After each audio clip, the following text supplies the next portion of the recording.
By the time you're watching this video, it will be Friday, and I'm here to make it a memorable one for you. This time for both personal and for commercial purposes. Hello everyone, welcome back to another interesting one, so let's begin.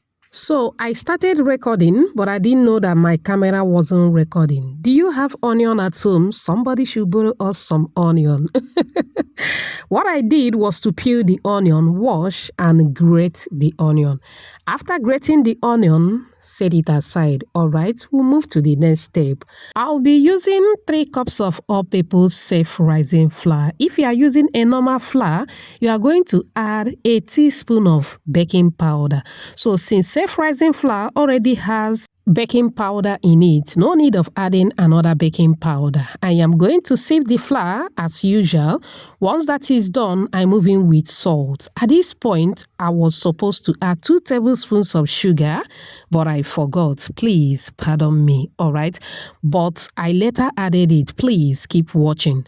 Now, I'm going to mix to combine very well. Once that is done, it is time to move in with the grated onion. But first, we are going to measure to see the quantity that we have. So we have 2 tablespoons of grated onion, which is perfect for the quantity of the flour that we are using. Once you add the onion, I move in with my fingers and start mixing till everything is well combined. Thank you so much for watching today's video. To my returning subscribers, I appreciate you all. If you are new here, a warm welcome to you. Please subscribe to my channel. Also like and share this video with your loved ones.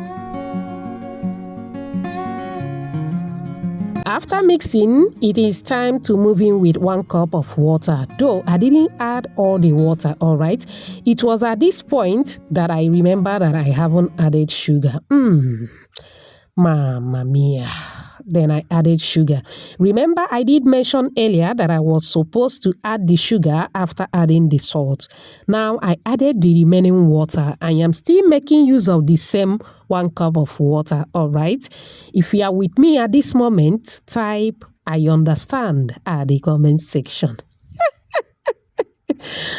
Okay, I continue to mix. Now I'm going to transfer to the work surface. Continue mixing and kneading till I form a smooth dough, just like this one. Now I'm going to transfer the dough back into the mixing bowl, cover and allow this baby girl to take a rest for 10 minutes. 10 minutes later, baby girl is ready to move to another level. I dusted the work surface with some flour, placed the dough, moving with a rolling pin and start rolling. I am going to roll as flat as possible I can. Shout out to you, Gold, watching from France. Hafsat, watching from Nigeria. Osamezu Stanley, also watching from Nigeria. And Julian, all the way from England. Whoops. I'm glad you all love the recipe. Please let me know your name and where you're watching from so I can give you a shout out in my next video. Apologies if I didn't pronounce your name very well, okay?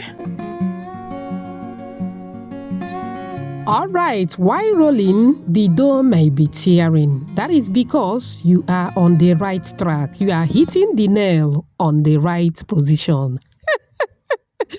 Okay, it is time to cut. Look for any round object in your kitchen and cut in a round shape as demonstrated. Once that is done, you are going to take out the excess ones. This is the first method. I am going to show you the second method, alright? Like I said, after cutting, take out the excess ones and set it aside. I'll be using those pieces to demonstrate on how to go about the second method. Please don't touch the dial, okay? Now, to fold is either you fold just the way it is or you can rub in a little water on the surface and fold just like you would do when making Nigerian meat pie. After folding, you are going to take another step. This step will not only expand the shape, it's also going to make it more crunchy and crispy. Roll it again as flat as possible you can. Once that is done, it is time to fry. Okay, gently drop this baby girl into a hot, moderate oil. Once you drop, allow the girls to behave the way they want. If you watch up on this minute, I appreciate you so much. It also means they're enjoying this video. Please give this video a like. Also subscribe to my channel. Let's be family. Only a stingy person will not like this video. After dropping into the hot oil, allow to cook for about a minute. Now flip the other side to cook as well, alright? It does not take time to cook, neither does it absorb too much oil. Fry according to your preference, or once they are golden brown like so, it is ready. Gently take it off the heat. For the second method, remember the pieces that we set aside earlier. Also, roll as flat as possible you can, just like we did to the first dough.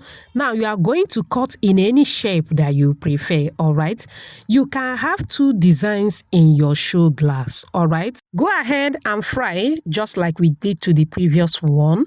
Fry according to your preference, or once it is ready, gently take it off the heat. Put them one after the other in an open tray so that you don't mess up the shape, because they are super crunchy. They can easily break. And that is basically all for this recipe. Very simple and easy. It turned out so well. Do you love what you are seeing? Do you? If you do, type another banger at the comment section.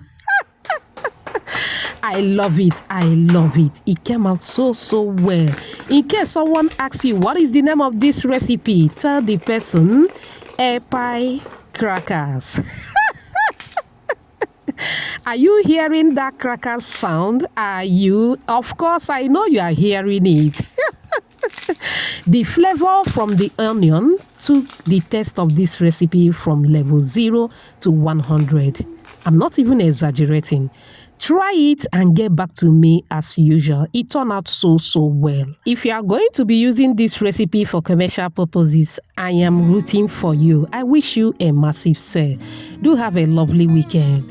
Thank you so much for watching. See you in my next one. Bye.